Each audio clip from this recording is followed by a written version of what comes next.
Elections ముందేమో power star లాగా ఊగిపోతూ ఎన్ని మాటలు మాట్లాడతాడు పవన్ కళ్యాణ్. అదే పవర్లోకి వచ్చాక ఫ్లవర్ని యూత్లు చెవుల్లో పెడుతున్నాడు. ఎలక్షన్స్ ముందరేమో గబ్బర్ సింగ్ లాగా డైలాగులు చెప్తాడు. ఇప్పుడు ఎక్కడయ్యా మీరు చెప్పిన యువతకి ప్రామిస్లు చేయట్లేదు అంటే రబ్బర్ లాగా మెలికలు తిరుగుతాడు.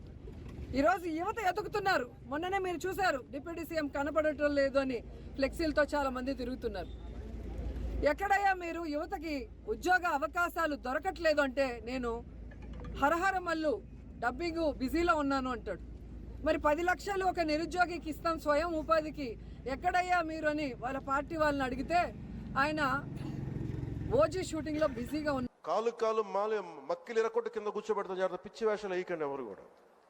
ఇవి సరదాగా ఉండే విషయాలు కాదు. ఇవి శాంతి భద్రతలను ఏమాత్రం క్షీణిస్తే చిన్నపాటిది కూడా సహించం. మీకు బలంగా తెలియజేస్తాను ప్రజలందరికీ కూడా.